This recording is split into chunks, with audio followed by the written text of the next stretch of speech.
मैं सिर्फ 5 मिनट में अपनी बात रखूंगा, 5 बात रखूंगा। आंदोलन का जश्न मनाने का वक्त है और मैं समझता हूं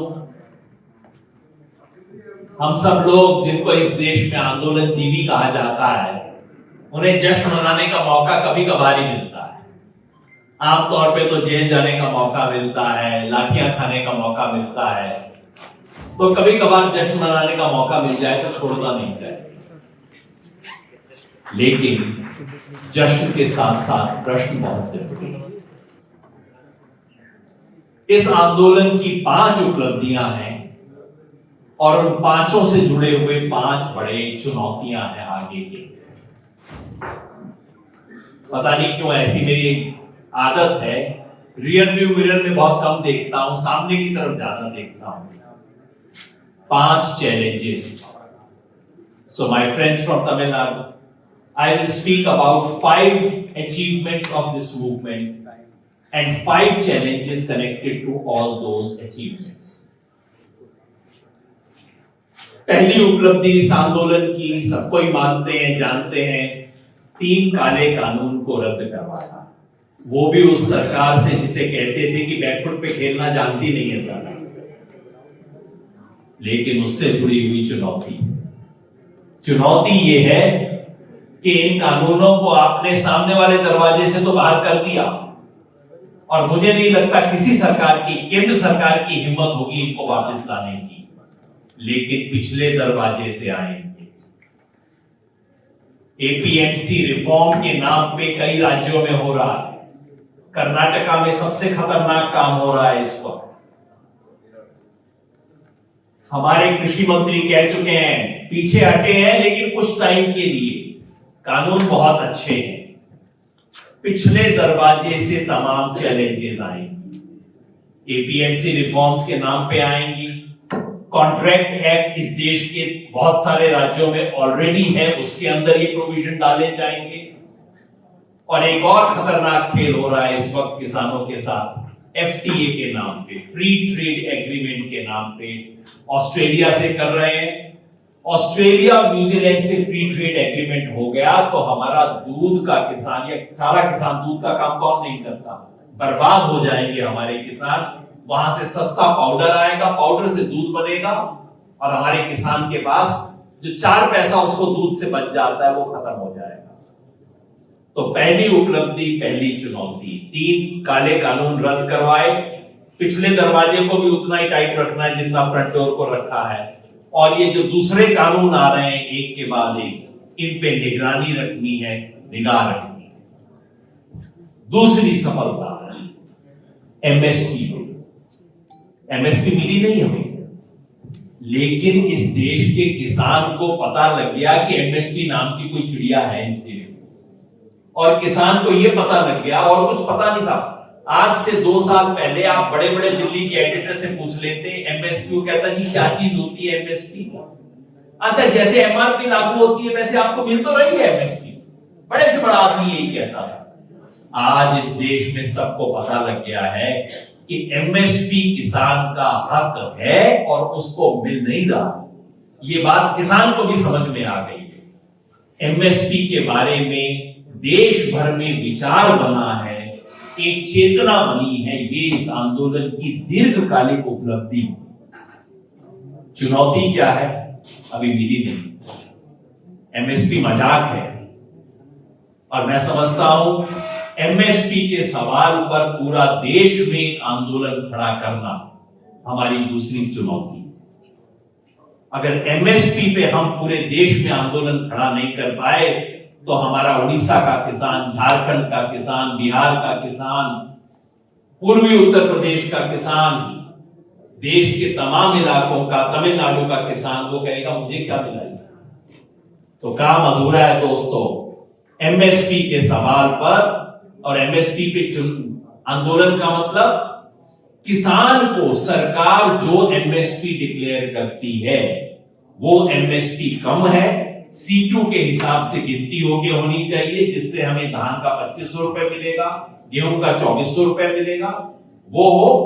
और जो भी सरकार घोषित करे वो किसान को मिले, चाहे सरकार खुद खरीदे, चाहे सरकार भरपाई करके दे, चाहे आप उल्टे हाथ से कान पकड़ो, सीधे हाथ से कान पकड़ो, हमें मतलब नहीं है। किसान की जेब में उतना पैसा आना चाहिए जितना एमएसपी आप घोषित करते हो। यह आंदोलन बाकी। तीसरी हमारी बड़ी उपलब्धि इस आंदोलन की है एकता के साथ की, और खासतौर पे यहां जितने साथी बैठे हैं स्टेज पे, वो सब जानते हैं, जो साथी यहां बैठे हैं सब जानते हैं कितना मुश्किल से ये एकता बनी है। आजादी के बाद से इस देश ने कभी भी किसानों की इतनी बड़ी एकता नहीं देखी। संयुक्त किसान मोर्चा बहुत मुश्किल से बनी हुई उपलब्धि है। इस मोर्चे को, अब ये मोर्चा बना तो एक आंदोलन के लिए था, लेकिन अब इस मोर्चे को देश के गांव-गांव में ले जाना, पहली बार कोई किसानों का ऐसा मोर्चा बना है जिसका नाम सुन के हमारे तमिलनाडु के किसान भी आ रहे हैं, तेलंगाना के हमारे साथियों को लगता है भाई आना है, पहली बार बना है। अब इस मोर्चे को सचमुच गांव-गांव तक पहुंचाना, इस मोर्चे को मजबूत करना, इसका ऑर्गेनाइजेशन बनाना, इसकी डिस्ट्रिक्ट यूनिट, इसकी स्टेट यूनिट बनाना, एक ऐसा औजार किसान के हाथ में आया है। इस औजार को मजबूत करना हमारी तीसरी चुनौती है। चौथी उपलब्धि हमारी क्या है? किसान को आत्मसम्मान मिला है। इस आंदोलन ने किसान को सम्मान दिया है। जो किसान का बच्चा एक कॉलेज में पढ़ने जाता था, लोग पूछते थे पापा जी क्या करते हैं, तो बोलता नहीं था मेरे पापा किसान है। इस आंदोलन ने उसे सर उठा के बोलने की हिम्मत दी है, अन्नदाता है हम इस देश में। उससे जुड़ी हुई चौथी चुनौती है, ये जो आत्मसम्मान मिला है, ये बहुत ज्यादा टाइम तक टिकेगा नहीं। लोग भूल जाएंगे, फिर किसान को वैसे ही जुतियां मारनी शुरू कर देंगे जैसे सारी दुनिया मारती है। इस आत्मसम्मान को बचाए रखने के लिए हमें भविष्य की योजना बनानी पड़ेगी। मैं अब खुल के कहता हूं, पंजाब, हरियाणा, पश्चिमी उत्तर प्रदेश में पिछले 40-50 साल से जिस तरह की खेती चल रही है, वो अगले 40-50 साल नहीं चल सकती। चाहे आप कुछ करो, पानी हमारे पास नहीं बचा है, मिट्टी हमारी खराब हो गई है, ये चल नहीं सकती। हमें, और ये संयुक्त किसान मोर्चा के नेतृत्व की, इस देश में खेती किसानी के बारे में सोचने वाले लोगों की जिम्मेवारी है कि एक नक्शा, एक ब्लूप्रिंट, एक विजन लेके आए, अगले 50 साल हिंदुस्तान की खेती किसानी कैसे टिकेगी, जिसमें उसकी आर्थिक हालात का भी ध्यान किया जाए, इकोनॉमिक्स का भी ध्यान किया जाए, इकोलॉजी का भी ध्यान किया जाए, पानी का, मिट्टी का ध्यान किया जाए, और सोशल जस्टिस का ध्यान किया जाए।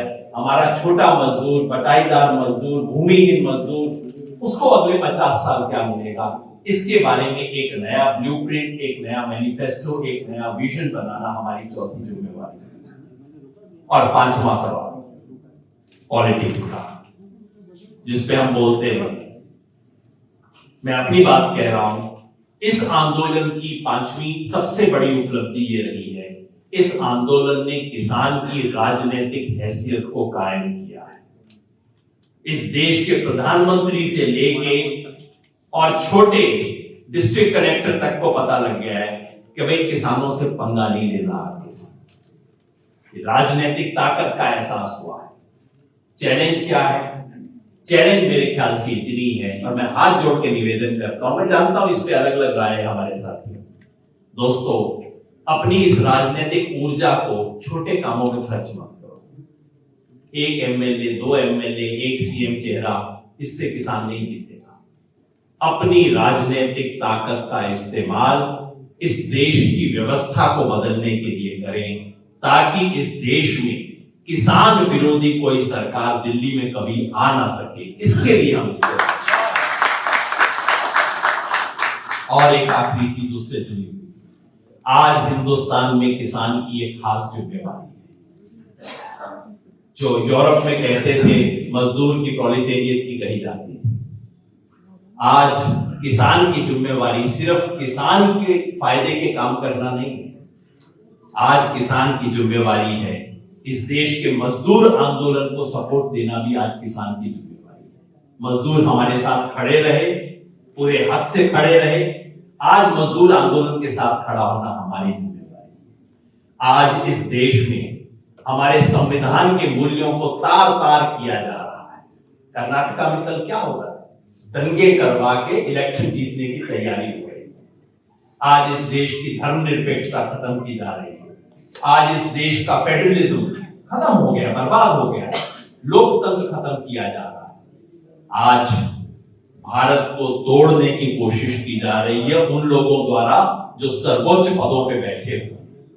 इसलिए वो तोड़ेंगे और हम जोड़ेंगे। किसान आंदोलन की आज जिम्मेवारी सिर्फ किसानों के लिए 2 पैसा लेना नहीं है, वो तो है ही है। उसके साथ साथ इस देश की एकता को बचाना, लोकतंत्र को बचाना, फेडरलिज्म को बचाना, सेकुलरिज्म को बचाना, हिंदुस्तान के रिपब्लिक को बचाना आज किसान की जिम्मेवारी है। तो 5 सफलताएं, उसके लिए बहुत बधाई, लेकिन 5 चैलेंजेस, 5 चुनौतियां, उसके लिए कमर कस लें। आगे लड़ेंगे, लड़े हैं, जीते हैं, लड़ेंगे और जीतेंगे।